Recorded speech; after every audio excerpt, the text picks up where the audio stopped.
Bonjour à tous, c'est Pierre-Alexandre pour AndroidGames.fr. Aujourd'hui, on va faire le test express du Motorola Moto X 2014 en version 16 Go. On y passe tout de suite. En termes de design, le Motorola Moto X 2014 en finition bois et blanc rend vraiment bien, puisque déjà la finition bois est très rare et en plus de bonne qualité. Le bois se fait vraiment très premium. Ensuite, cette partie-là, Motorola et l'appareil photo en bois, ça passe plutôt bien, mais en simili-cuir, je trouve que ça passe beaucoup moins. Du moins en photo, je n'ai pas pu le voir en vrai. Les choses qui m'ont dérangé, c'est surtout cette courbe-là qui fait un peu grossier sur le reste du téléphone, ainsi que les boutons Power et Volume qui sont inversés par rapport à la plupart des mobiles et qui cassent un peu l'ergonomie. Donc ça, c'est un petit peu dommage. Petite chose positive, c'est que les mentions CE et tout ce qui est donc par exemple recyclage, etc. sont plutôt bien cachées puisqu'elles se retrouvent en fait sur cette face-là et j'aimerais que plus de mobiles aient cette petite chose-là. Sinon, rien à dire à part le design, c'est de très bonne finition, à part peut-être les haut-parleurs qui ont tendance à dépasser, et malheureusement, en plus de ça, le son ne sort que ici que pour tout ce qui est haut-parleurs, et ils sont pas très bien ajustés, je trouve, il y a un petit espace entre la vitrine et le haut-parleur, ce qui fait que ça fait pas très premium à mon goût, enfin ça casse un petit peu tout le côté premium du reste de l'appareil. On se retrouve avec Active Display qui permet d'être déclenché via les capteurs de proximité qui sont sur l'appareil et qui permet de déverrouiller directement l'appareil vu qu'en plus on a un écran AMOLED. Derrière ça, au bout d'un an, on se retrouve avec Android 5.1.1 Lollipop de façon très stable, pas de soucis particuliers, notamment au niveau de l'autonomie, on en reparlera à ce moment-là. On a quelques services supplémentaires, comme par exemple Motorola Migration qui va permettre de transférer nos données d'un mobile à l'autre de façon très facile. J'ai trouvé ça que c'était une très bonne idée et qui permet de changer d'appareil de façon très facile. Moto, qui est donc l'application pour les différentes applications supplémentaires par rapport à Lollipop, permet des petites choses sympas, comme je vous l'ai dit, Active Display qui se trouve dans écran, qui permet aussi de voir des notifications et de déverrouiller directement dessus.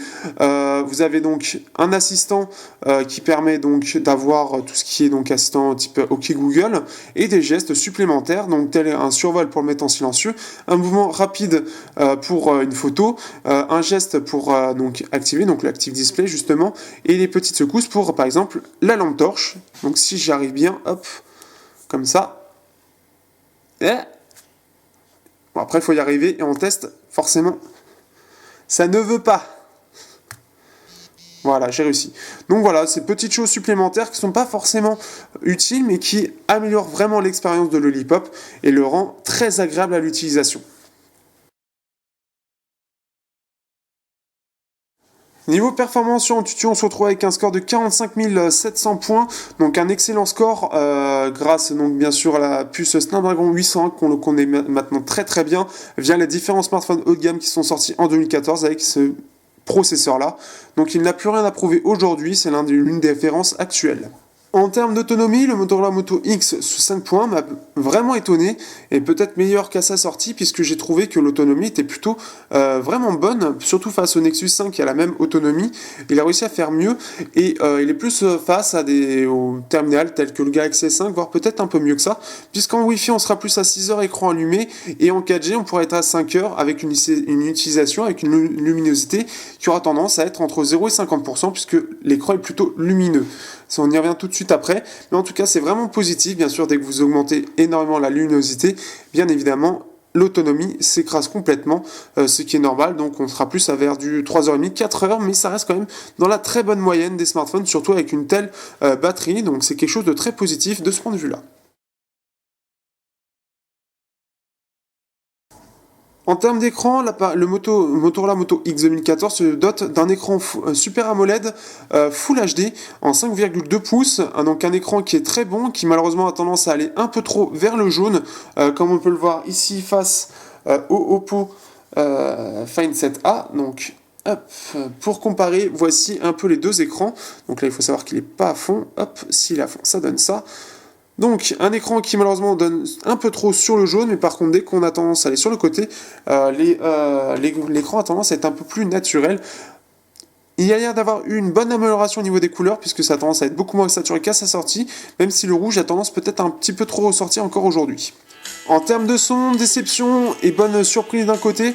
Déception parce que le haut-parleur ici, seul Il n'y a qu'un seul haut-parleur pour tout ce qui est notification et bien sûr tout ce qui est musique par exemple, ce qui est un peu dommage puisqu'on a 2 beaux haut-parleurs pourtant, donc déception là-dessus. Par contre, agréable surprise du côté de la sortie jack puisque le son est plutôt bon, naturel, et de base le son est plutôt bien équilibré, donc il devrait plaire à la plupart des gens. C'est plutôt agréable, surtout que quand on connaît l'équaliseur d'Android de base, normalement c'est pas extrêmement flatteur, donc là c'est une bonne nouvelle. Niveau appareil photo, Motorola se dote d'un appareil photo simplifié où le focus ne fait pas partie des bases en fait de l'appareil photo. Le focus se fait manuellement de façon très rapide et très régulière, ce qui permet aux utilisateurs les plus basiques de profiter d'un appareil photo extrêmement simple à utiliser. Vous pouvez toujours l'activer ici dans les options et activer ainsi le mode expert entre guillemets de chez Motorola qui reste juste niveau luminosité, et il faut rester dessus pour pouvoir faire les trucs, mais on peut voir que le focus se fait en direct. Donc bonne et mauvaise nouvelle. Donc pour qui c'est une mauvaise nouvelle, et bien forcément ça va être moins pratique pour le mode expert, pour pouvoir régler de façon précise. Pour les plus simples utilisateurs, cela sera très agréable à utiliser puisque très simplifié. Le rendu des photos est en tout cas très bon. Il y a sûrement eu des optimisations logicielles puisque les photos sont vraiment correctes à regarder. Il n'y a pas de choses trop, retouchées. Le rendu est globalement bon avec beaucoup de détails, donc ça c'est agréable. Petite chose aussi, autre chose positive, c'est qu'on peut donc filmer en Full HD, en ralenti 1080p ou encore en 4K. Donc à vous de voir, sachant qu'on est réduit à seulement 16 Go de mémoire, ça gêne 10 Go de libre et pas de SD. Donc attention, la mémoire va se remplir très très vite. En termes de jeu, on va pas faire très très longtemps là-dessus, on va juste montrer donc une petite démo de Goat Simulator. Donc bien évidemment, l'Adreno 330 du Snapdragon 801 permet de faire tourner tous les jeux du store sans souci. Il n'y aura pas de problème en particulier puisque c'est l'une des références aujourd'hui, et vu qu'il est sur tous les hauts de gamme 2014 aujourd'hui. Et même aujourd'hui, il est donc bien sûr l'un des plus répandus. Il n'y a pas grand chose à dire dessus vu que c'est bien sûr encore l'un des plus gros processeur actuel. Le Snapdragon 810 n'apporte pas une réelle évolution. Seul l'Exynos du Samsung Galaxy S6 permet d'être vraiment meilleur. Et donc maintenant on va passer à la suite.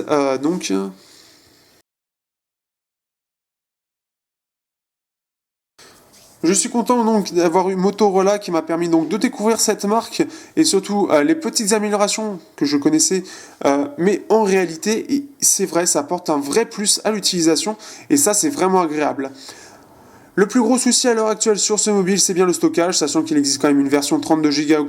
On ne peut pas avoir de SD, quelque chose qui est changé sur les nouveaux modèles qui vont sortir d'ici peu, donc en août et en septembre.